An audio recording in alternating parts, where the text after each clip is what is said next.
В Моравийской пустыне стоит город, который прозвали Манхэттеном. Только этому Манхэттену 500 лет. Его небоскребы слеплены из глины, и поднялись они за столетия до того, как в Нью-Йорке появился первый высокий дом. Небоскребы. Посреди пустыни, из глины, которую руками мешали с соломой. Дома до 7 этажей в высоту, стена к стене. И все это из глины, замешанной с соломой и высушенной на солнце. Издалека, когда над песком дрожит горячее марево, город кажется миражом. Каравайщики, что шли сюда веками по дороге Ладана и Миры, так и видели его. Сначала дрожащее пятно на горизонте, потом стена башен, встающая прямо из пустоты. Мираж, к которому можно подойти и войти внутрь. А войдешь, и над головой обнаружится второй город. Над Шибамом высоко, под самыми крышами, живет верхний ярус. Когда днем жара делает улицы внизу невыносимыми, жизнь поднимается наверх, на крыши.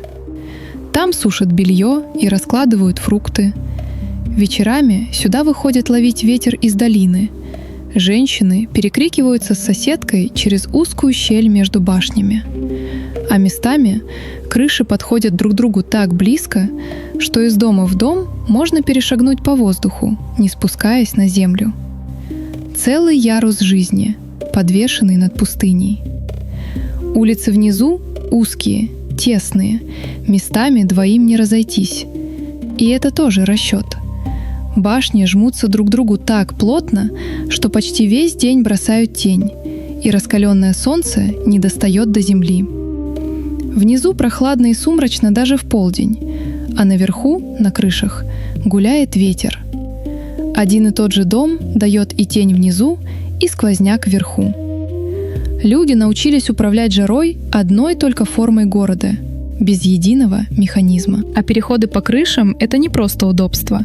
Когда на город шел набег, а набеги здесь случались часто, целые семьи уходили от опасности поверху, перебегая с крыши на крышу, из дома в дом, пока враг ломился в глухие двери первых этажей далеко внизу. Наверху была не только прохлада, но и путь к спасению, которого не было у того, кто застрял на земле у запертых ворот. Кто здесь живет наверху, а кто внизу, решает не богатство, а сама башня. Первый этаж глухой, без окон. Там держат скот и зерно, чтобы пережить осаду. Выше селится семья. Еще выше комнаты для гостей и общие залы. А самое небо, крыши, принадлежит всем разом. Один дом — это одна семья, вытянутая вертикально, откос на земле до открытого неба над головой. Поднимаясь по такому дому, ты проходишь всю жизнь его хозяев снизу вверх. Лестница внутри узкая и крутая, вьется от этажа к этажу через всю башню. Воды на верхних этажах нет, ее носят снизу вверх на руках. И пожилой человек, живущий на 7 этаже, за день проходит вверх и вниз путь, который иному молодому покажется тяжелым. Зато у окна на верхотуре всегда ветер, всегда свет и всегда видно далеко, до самой стены пустыни.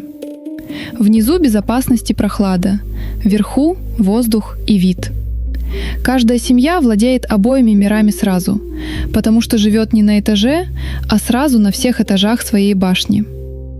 Зачем вообще было лезть в небо в чистой пустыне, где земли вокруг сколько угодно? Затем, что земля тут обманчива. Шибам стоит на скалистом останце посреди широкого русла Вади, сухого почти весь год. Но раз в несколько лет с гор приходит паводок, и по этому руслу идет большая вода. Кто внизу, того смывает. Город не мог расползтись вширь. Вода сама чертила ему границу, и он ушел в единственную сторону, куда паводок не доставал — вверх. А еще за Шибамом стоит мир куда более древний.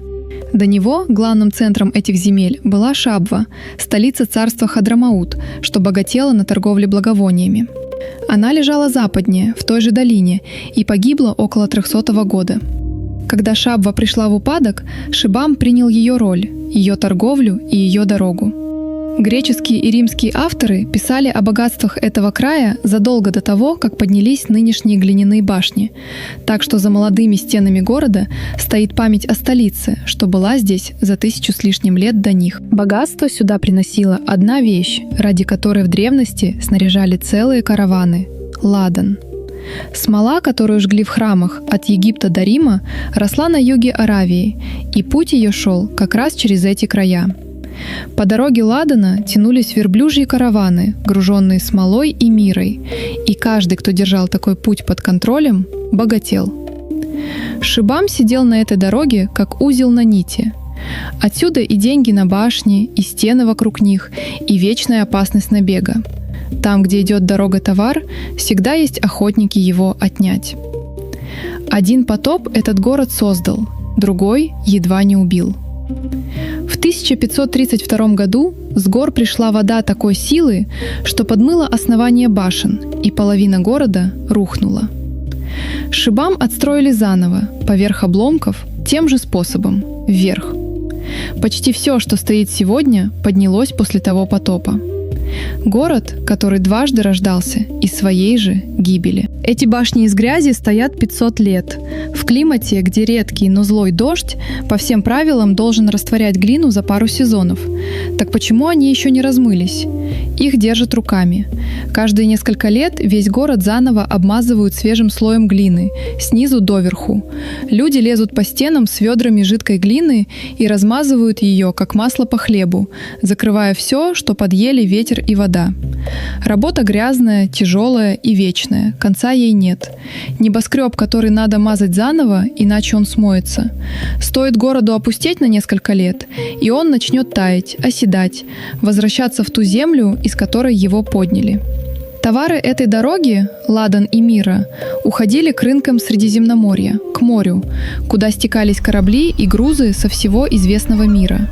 И там, на другом его конце, стояла еще одна вертикаль, поднятая человеком в небо. Только тянулась она вверх совсем по другой причине. И наверху у нее было не жилье, а машина. Египет, Александрия. Молодой, шумный, богатый город, основанный Александром Македонским. У входа в его гавань, на маленьком острове Фарос, при царе Птолемее II поднимается башня, которая на много веков станет самой высокой постройкой на Земле после Великой пирамиды. Высоту ее оценивают не одинаково, но сходятся на том, что она превышала 100 метров. Втрое выше самой высокой башни Шибама. Подойдем и посмотрим вверх. Внизу огромный квадрат, почти правильный куб. Грани развернуты на 4 стороны света. Внутри не пусто, склады, комнаты для гарнизона, потому что маяк — это еще и крепость. Выше квадрат переходит в восьмигранник, повернутый по главным ветрам, чтобы ветер рассекался о грань, а не бил в стену. Еще выше башня становится круглой. И на самом верху, на этой 100 с лишним метров, горит огонь, который не гасит никогда. Подниматься к нему долго. Чем выше, тем сильнее ветер. Тем громче он гудит в проемах. Тем дальше внизу остается гавань с крошечными кораблями. Светлый камень облицовки к вершине становится все белее, а воздух все холоднее и солонее. На такой высоте человек внизу уже не различим. Город лежит как на ладони. И понятно, что стоишь на самой высокой точке, какую построили люди по всему известному миру. Выше только пирамида, и та без огня на макушке. А рядом с огнем, по описаниям, стояло то, ради чего эту громаду и городили в высоту — отражатель. Большой диск полированной бронзы, поставленный так, чтобы поймать пламя и бросить его свет в одну сторону — в море. Днем тот же диск, как считают, ловил солнце. Тут важно быть точными. Саму башню и ее огонь надежно свидетельствуют античные авторы. Тот же Страбон писал о Фаросе и его назначении. А вот подробные рассказы о зеркале идут в основном из поздних, уже арабских описаний, спустя века. Инженерного чертежа этой оптики древность нам не оставила. Но даже без чертежа ясно одно — люди подняли огонь на 100 с лишним метров и, судя по всему, усилили его отражателем, чтобы свет уходил в море дальше, чем от простого костра. Насколько дальше, называли не одинаково. Римский автор Иосиф Флавий пишет, что огонь Фароса видели с моря за 30 с лишним миль. Огонь как машина. За 300 лет до нашей эры. И вокруг этого огня за века наросли легенды. Спустя 1000 лет арабские историки, в первую очередь Аль-Масуди, рассказывали, будто бронзовое зеркало Фароса могло не только светить, но и сжигать вражеские корабли на подходе, собирая в пучок солнечный луч. Только это поздний арабский рассказ, а не свидетельство тех, кто маяк строил. Оптика того времени такого не давала, но сама эта молва говорит о том, какое впечатление башня производила на людей. Вокруг обычного маяка небылицы не растут. Их притягивает только то, что и так на грани возможного. Кто поднимался к этому огню и этому зеркалу? Почти никто. Смотритель, охрана, работник, что таскает дрова. На этом два наших небоскреба расходятся окончательно. Шибам весь набит жизнью, снизу доверху, до самых крыш, где живет верхний город. А Фарос внутри почти пустой. Вся его немыслимая высота нужна не для того, чтобы наверху жить, а для того, чтобы огонь наверху был виден как можно дальше. Одна башня поднялась, чтобы вместить людей, другая, чтобы бросить след за горизонт. Как дрова вообще попадали на такую высоту? Ведь огонь на вершине жег топливо без остановки. Их возили. Внутри башни, по описаниям, шел пологий пандус, по которому наверх поднимались повозки, запряженные мулами. Дорога для телег, идущая вверх внутри здания. К огню на вершине пришлось прокладывать целое шоссе, потому что руками столько топлива было не занести. А топлива требовалось много. Огонь на вершине жег его всю ночь напролет, каждую ночь. Чем именно его питали – деревом, смолой, маслом или всем вместе – мы точно не знаем. Дерева в Египте было мало, и версий хватает. Но сам смысл башни требовал одного – чтобы свет не гас ни на час. Человек наверху всю ночь поддерживал это пламя, подбрасывал, следил, чтобы луч не прервался. От этого человека и его костра зависели корабли, что подходили к берегу в темноте, не видя ни камней, ни мелей. Погасни огонь на одну ночь, и утром на прибрежных скалах могло не досчитаться судна.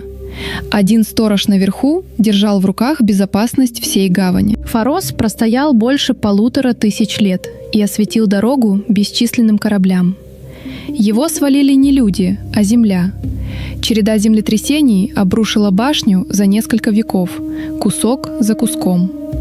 Последние обломки ушли в море, и в 1994 году их нашли на дне Александрийской гавани водолазы. Самая высокая башня древнего мира лежит теперь под водой, у берега, разбитая на блоки. С этой башней связана одна история, которую любят пересказывать, хотя достоверна она вряд ли. Ее приводит римский сатирик Лукиан. Строил маяк архитектор Сострат из Книтского города, и он будто бы захотел оставить на башне свое имя. Царю Птолемею полагалось стоять на маяке только царское имя. Тогда Сострат вырезал в камне собственное посвящение, замазал его штукатуркой и поверх написал имя царя.